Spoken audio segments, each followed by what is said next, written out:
Hey everyone, welcome to Therapy Cove. This is a safe space of healing, self discovery, and rewarding change. Today, I have a guest here, a fellow registered clinical counselor. This is Manjot. Manjot, thank you so much for joining me today. Thank you so much for having me here today, Amrita. I'm so excited for our conversation. Yeah, I feel like we're both in the world of counseling therapy, South Asian mental health specifically. I've heard some of your interviews, and it's always really exciting to hear someone speak about these things that, of course, are very unaddressed in our community. And then we got to chatting and we started talking about undiagnosed mental health and how sometimes that can be such a big barrier in people getting the help that they really need and deserve. And what has kind of been your experience thus far as a RCC in terms of barriers to getting support or just generally the stigma and shame around mental health?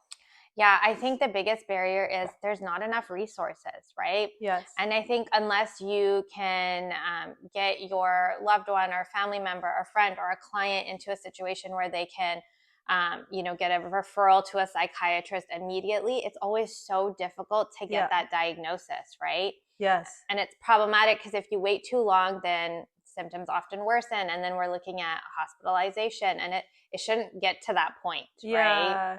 It's really terrible because, we see that with physical health, of course, with how strained the medical care system is, but then with mental health, since it's invisible and some things can be misdiagnosed, like sometimes someone has a problem with PTSD or they're grieving or there's like an underlying severe mental health disorder going on, but then they're presenting with maybe alcohol abuse or something of that nature, and then things can often get left by the wayside. But you bring up a really good point that even just to get that psychiatric assessment, there's such long wait lists. There is. And again, like I feel like only the most extreme cases will get that instant access. And not to say like they don't deserve it, but I think unless you're connected with like Surrey Mental Health or, your city's mental health services, you're not going to get that instantaneous access. Yeah. So then systemically, if we're having these barriers, these flaws, and then you look on a smaller scale at the family systems, some of the things that we've been chatting about that sometimes can come up is that the language not there. Like in Punjabi culture, the language for a lot of these struggles and mental health concerns, even for myself, sometimes when I'm counseling in Punjabi, I don't know what to say for the word stress. So I'll be like tension. Tension महसूस होती है, right? Yeah. And what are some terms that you've kind of found along the way that maybe they're a string of words in Punjabi, but that you've feel like help bridge that gap? I think that's such a great question because, like you said, things don't translate over, right? So even with depression, right? Like we say things like "thonu dukh bahut mahsoos honda hai," and like "eh normal hai ki bahut normal cheez hai saariyan nu hundi hai," right? And I think kind of having that discussion around like you're feeling pain, right? That it's not something that's like wrong with you. You're just experiencing a lot of discomfort. Totally. And normalizing it, like that's probably the best way I feel like to bridge that language barrier too. Because we can't be like, okay, let's talk about cognitive behavioral therapy or like the parts of the brain, right? Yes. Like we had to take it down to like a whole other level. Totally. And I think it's super cute sometimes when the language is softened on the client's end, where I remember in some instances where it was mandated therapy and they'd be like, "Classes, apa classes lenne a thode naal, tusi sanu sikhao," and things like that. And you roll with it because that's what culturally informed practice is, because we don't need them to come meet us in our Western lens. We're allowed to kind of blend the worlds together, and that's what's really cool. Especially with somatic therapy, because the dialogue around physical health, it's an easier starting point in terms of mental health for a lot of the community. Do you find that as well? Yes, because I think what you said there is so true, right? Like we can easily describe the pain in our body, but not so much the pain in our mind. Yeah. And it's an easy entry point, right? To be like, okay, thonu dukh kithe mahsoos honda hai, right? And then they can be like, mere anxiety, like I feel it in my heart, or mere sir chundiya, or like mere bahan dukhdiyan. And that's such a great way to start that conversation. Like, okay, so jadon pain hundi hai, like thodi life de vich ki hunda hai during that moment, right? And to kind of get an idea of what's really going on for this person. 100%. Yeah. And it sounds like you're really good at just getting the ball rolling, like just creating that rapport, creating that safety, normalizing it, like you said. But in the home, sometimes there's that shame, that layer of stigma or shame and that makes it really hard. And maybe like an adolescent or a young adult might be vulnerable and go ahead and share with their parent, but then they're met with that gaslighting or that minimizing or invalidation. And what would you say to a person who's experienced that from their family member? How would you maybe help them navigate something like that? Yeah, that's a great question. I recently did a training and they said something that stuck with me. It was like a first responder trauma training, and they were like, addiction starts in the family, like it's a family issue. And I think about that often because you mentioned like substance use is often a way for us to kind of mask the underlying issues, depression, mood disorders and whatnot. And I think for somebody who's meeting resistance around that discussion in the family, I would say you're not alone. Right? Most people who come to therapy have kind of reached this point where they're like, I don't know who to talk to. Nobody understands. And again, we never want to like villainize the parents, because like mom and dad can only meet you as far as they've come, right?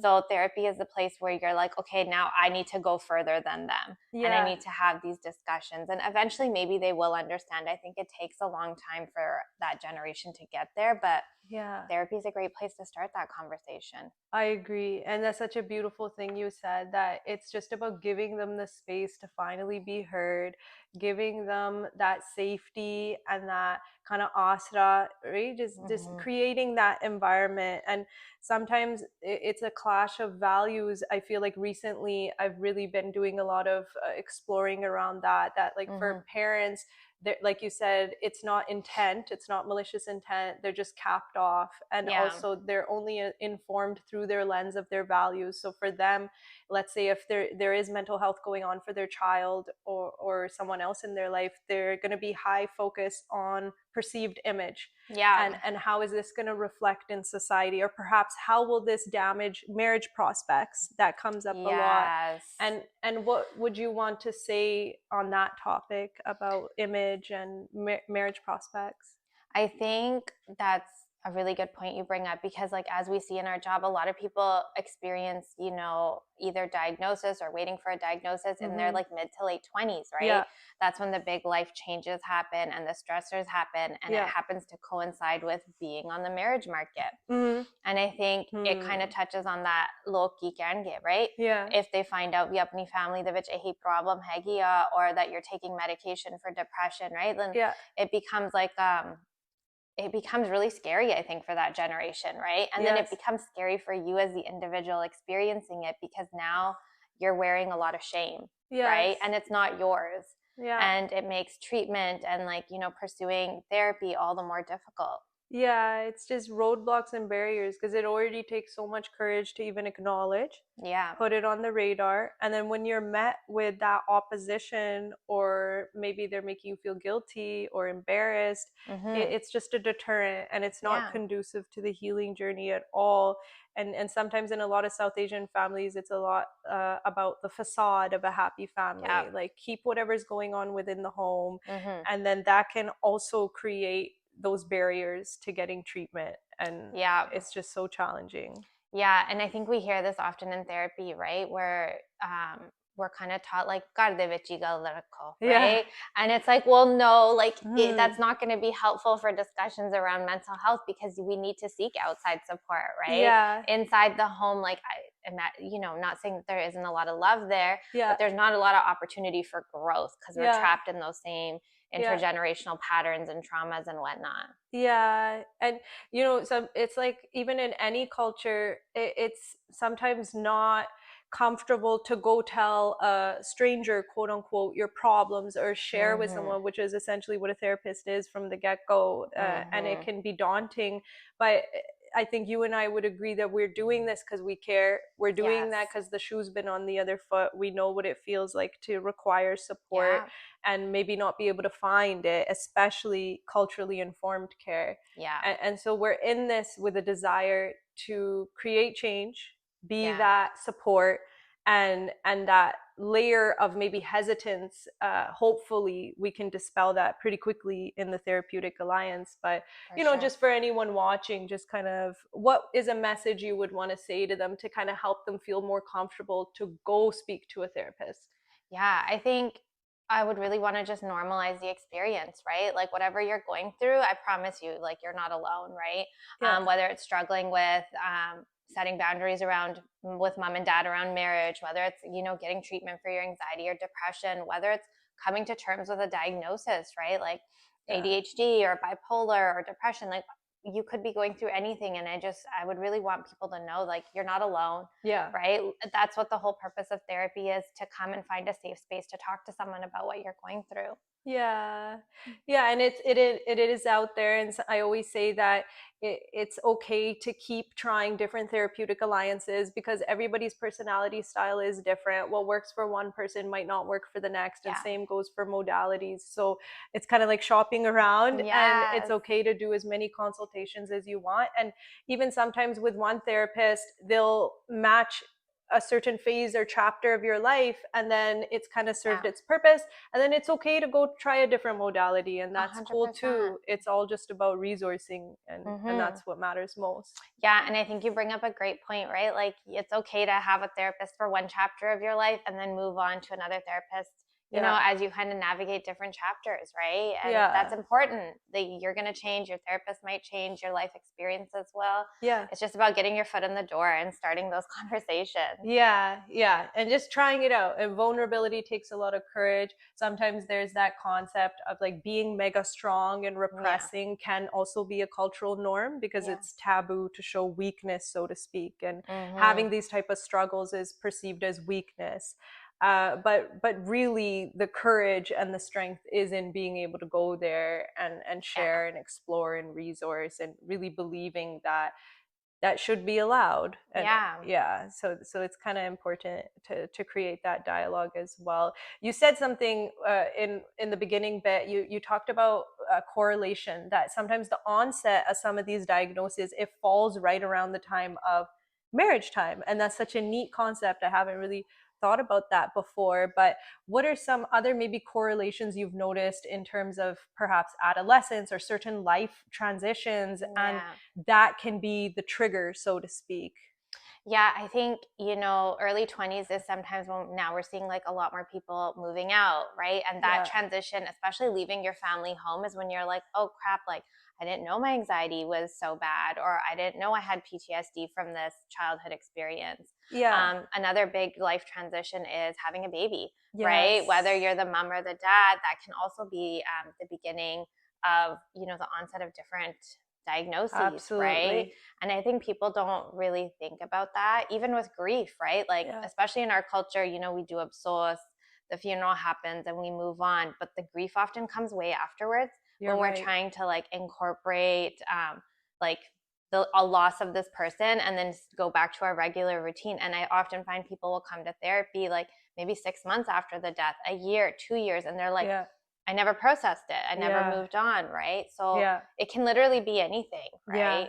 Yes. And again, that stiff upper lip, keep on keeping on, push through, persevere mentality, it leaves that grief unaddressed a lot of the times. And I'm even thinking of like in terms of not just our South Asian diaspora, but even just the community in general.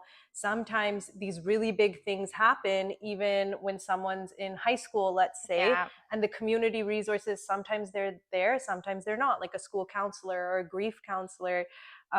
One thing that comes to mind is that for my partner, he suffered a really big loss of his best friend when he was going into grade 12, so the summer of grade 11. And I always think to myself, how did the school not bring a grief counselor? Because that individual was so well loved and such a focal point in their social group, and so many people were suffering and had so much grief. Teenage boys, right? Really easy to go the maladaptive route when you're hurting. And like what a difference it would have made to just have grief counselor come in for that time. And can you maybe to speak to that in terms of community resources, have you kind of noticed that as well? You know, it's interesting you bring that up because so I live in Fraser Heights and we just suffered a big loss in the community. A little girl and her family were out for a walk and they were hit by a driver, and you know, the resources came out in full force, right? Like they have members from START, like clinicians for children at all the schools. The Surrey police were there having discussions with the community on how they can help people feel safe, secure, what's needed. And I think about like your husband's experience compared to like what this community Nowadays, is getting. it's a little bit different. It's very different. And I think a lot about, that population, because that generation, like we all kind of grew up around that time when there was maybe a lot of loss at schools, especially around like teenage boys, things happening, car accidents. And nobody really talked to us about that. No, right? And it hangs out. You carry it with you, and then come one day when maybe that diagnosis comes in, or perhaps you look at your substance use and you do that little work, the emotional detective work, you trace it back and you're like, okay, that was a life quake that needed some resourcing at the time, but it fell through the cracks. And I suppose that's why we're having these types of dialogues, is just like, if someone is going through something so hurtful and transformative, whether it's grief, whether it's depression, anxiety, stress, or they suspect a mental health diagnosis, is just to know that the resources are there. And hopefully if they don't come to you, you feel okay to go to them. What are your thoughts about that? I agree. I think especially now with resources like Start for Kids, we have Foundry, which I think the age is from like, I want to say it goes up to like 23 now. Right. So like we're covering beyond high school as well. That's so good. Yeah. And I think there is a lot more resources, and plus we have more culturally informed counseling. Yes. There's so much out there. Like, I'm not saying it's a perfect system, because of course, like with diagnoses and access to psychiatrists, it's hard. But I think there's lots of opportunity for us to start the discussion now. Yes. Right? Yeah. It's such an important thing, just getting the ball rolling with the discussions and making the resources be known. It's really cool how well informed you are in terms of the different resources that are out there, and it's clear you're coming at this with passion and authenticity, which I think speaks volumes, and it always shines through in all your content and today as well. Something that recently, on the topic of grief, that I found coming up in sessions is not only like the grief of a lost loved one, but sometimes even the grief of a closed chapter or a grief of a life left behind. And I think for a lot of our parents, they literally just picked up their bags, left their families, and came here, and then they had like half themselves maybe still in that space back home, and feeling that tether of connection, but not knowing what to do with that grief. And have you noticed that as well in your counseling? Yes. And I think it comes up with that older generation too, who maybe hasn't processed like what it was like to be, married and sent off to a new country, right? Or like to be a young, exactly, or to be even like a young child who's adopted by another family, like a Thai or Chachi or whatever, like, you know what I mean, and sent to Canada. Excellent point. And it also makes me think of like the international students, right? Like there's a lot of grief for them too, because often they don't belong there, but they don't belong here either. And like you said, it's like a life left behind, and the grief around like, well, there's so much uncertainty in where I am right now too. Yeah, it's layers and layers of a lot of kind of different branches that these struggles can affect our people. And whether you're talking about students or the parents' generation or even second generation immigrants, there's always stuff inside that then shows its face in a different way. And would you say that you believe that diagnoses like, let's say, bipolar disorder, borderline personality disorder, or even generalized anxiety disorder, do you think there's a correlation to trauma? How do you think it kind of what are kind of the causal factors in terms of like, is it just biology? Is it environmental? What do you think? I think so much of it is linked to trauma, right? Because like, I think a lot about bipolar disorder, for example, and like, they say there's like a big genetic component, but there's also the environment you have to think about too, right? Because that gene's not going to get triggered in everybody. It really depends on not just the traumatic event, but how you experience it. Right? Great point. Because especially with siblings, like not everybody's going to experience it the same way. One sibling might experience it much harsher, right? And they might resort to substance use or other maladaptive coping mechanisms. So, I think there's like a freedom in knowing that it's not just your genes, but then it's also that responsibility of knowing, well, we want to make sure we're raising a generation of resilient kids, right? Who like, regardless of what you encounter, because we can't control that at times, that they're able to kind of move through life, right? Yeah. And I feel like what you're kind of speaking to is that even if there are genes involved, like let's say up the way or in your lineage, there's a genetic predisposition, it's not set in stone. Yeah. Our wiring is malleable. There's neuroplasticity, Exactly. and there's always room to kind of mold and shape and resource and have a different trajectory. So sometimes even the fear of what a diagnosis could mean deters us from going and getting it, because it feels like a stamp, a permanent kind of categorization. But oftentimes it's not as scary or daunting once you're on the other side of it. And knowledge is power, and it just kind of gives you like, okay, this is what it is. Now this is what I need to do. So let's say if someone did receive a diagnosis, or they suspect that there's bipolar disorder, what are some things to that would be like symptoms or warning signs, or something that you feel like is synonymous with that diagnosis? Yeah, I think with bipolar, like we want to look at, because there's different types, right? Like some people will display mania. And I think that's really hard because people are going to be really excited when they're manic. They're going to feel good, and you want your loved one to always feel good and be happy, but it's kind of looking for things like excessive spending, impulsivity, increased substance use, not sleeping, unable to kind of sit still and function, and you know, really having those conversations once you see that. And then on the flip side, you can also see severe depression, right? Where they're isolating, maybe they stop going to work, unable to eat, sleep, function. And just kind of being mindful of that, like, okay, I notice a change in my loved one. What does this mean? Right? Excellent points to look out for. And yeah, you can only help if you know, and that's really neat to kind of think about. The highs are high, the lows are low, and then culturally, perhaps with manic episodes, because we have that high achievement tendency, success is a big value, being performance oriented, that can be celebrated when someone's crushing it and they're like not sleeping a whole lot, and it's like, wow, kinna kam karda ya, kinna vadiya karda ya, and then all of a sudden what goes up must come down, and it's really jarring to then go, uh-oh. And then culturally, what do they usually say? Nazar lag gayi. Yeah, nazar lag gayi. Yeah. But you know, it's funny you say that, because I always think like, it's when the high is high, everyone's like, oh, kinna vadiya kam karda. But I'm like, what about the fact that maybe they're drinking more? Right? And I think when we think about cultural nuances, right? Like we never see that as a problem culturally. No, it's normalized. Yeah, they're like, koi nahi, like eve hunda ya, like that's what boys do. Yeah, exactly. And that drives me nuts, because I'm like, that's the whole part of like suffering. It is, right? And with like addiction starts at home and within the family, because we almost enable that instead of being like, I noticed you're drinking a little bit more, like where's your pain, what's happening here, right? So just putting it in the room. Exactly. It's again, it's those layers, right? Like often even with bipolar or depression or anxiety, like there's usually other underlying things that are coming up too, and right now it tends to be substance use. Yes.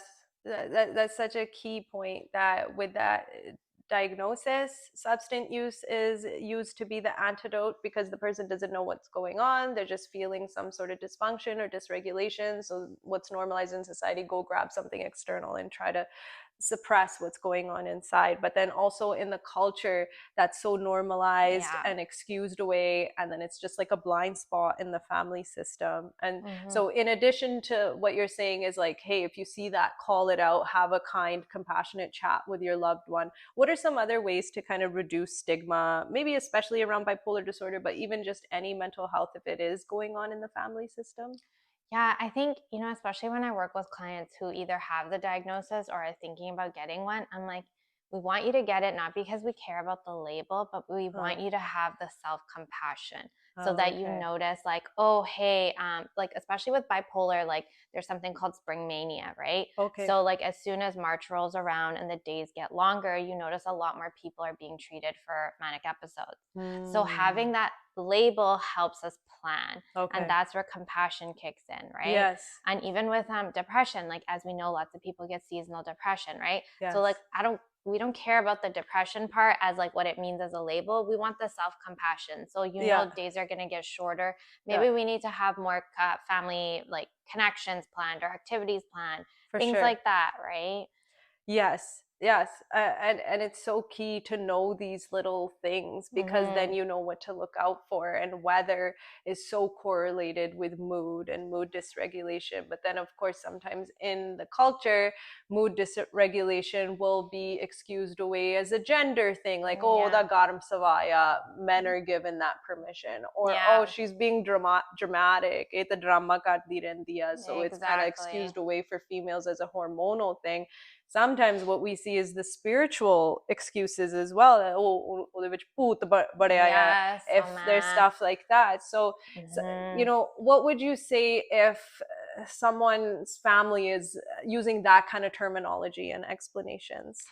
I would say, you know, I understand that maybe this served a purpose back in the day, right? Like as a way to kind of explain behavior. However, it's not actually going to help the person who's suffering to be like, okay, like think about if that was you and somebody said, like I would be terrified. Do you know what I mean? It's not helping anyone. No, and I think I would say, like, I understand maybe this is learned behavior, learned language, but now we're in a space where we can learn new behavior and language, right? And so we would want to start introducing, like, okay, he's not feeling well, right?